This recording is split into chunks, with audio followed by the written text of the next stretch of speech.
Bonjour, je m'appelle Vanessa Pilon, je suis journaliste, animatrice, chroniqueuse, maman et myope.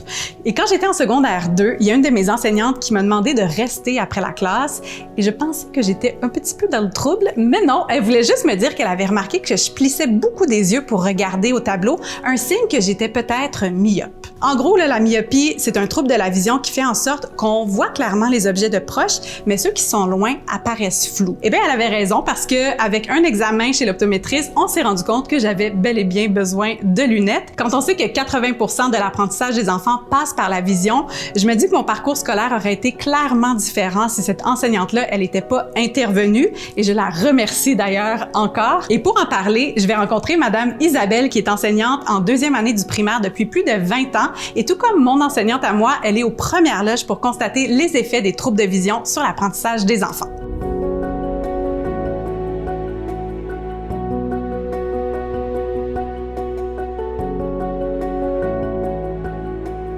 Bonjour, Madame Isabelle.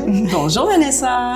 Vous êtes enseignante. Moi, je me demandais comment vous percevez votre rôle dans la détection des troubles de la vision chez les enfants?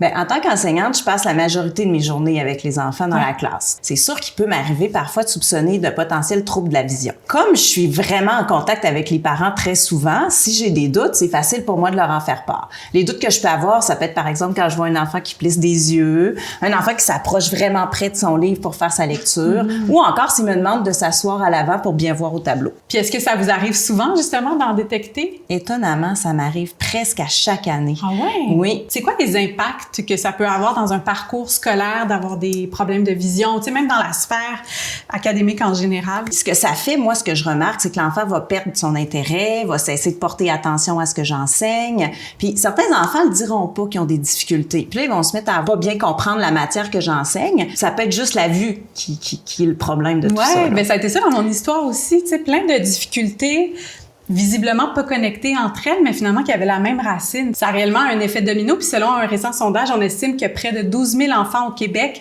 ont vu leurs résultats scolaires chuter avant qu'on diagnostique leur trouble de la vision. Est-ce que ça vous surprend?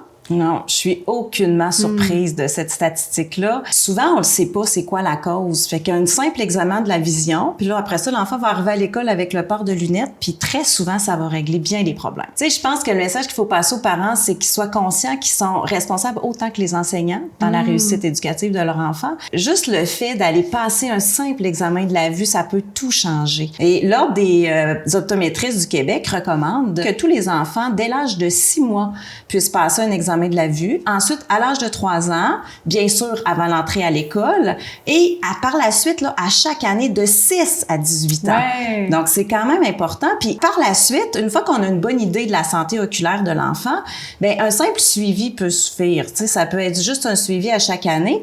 Puis, s'il y a une condition à suivre, à traiter ou à évaluer, bien, on aura des professionnels qui sont informés, qui sont là pour supporter les parents. On aura des enseignants qui sont avisés, puis des enfants qui ont tous les outils pour bien apprendre. Ah, Madame Isabelle, ça me rassure de savoir qu'il y a des enseignantes comme vous, en tant que maman, qui travaillent vraiment main dans la main avec les parents. Donc, moi, ça me sensibilise sur mon rôle en tant que maman dans la santé oculaire. Merci. Merci à toi, Vanessa. Je sais pas pour vous, mais pour moi, c'est vraiment clair que les troubles de la vision peuvent avoir un impact réel sur l'apprentissage des enfants et que c'est vraiment pas quelque chose qu'on doit prendre à la légère. Et pour les parents qui nous écoutent, là, est-ce que vous saviez que grâce au programme Mieux voir pour réussir, le gouvernement du Québec rembourse la totalité des examens de la vue pour les enfants et jusqu'à 250 $ pour une paire de lunettes? Pas de raison de pas y aller, là.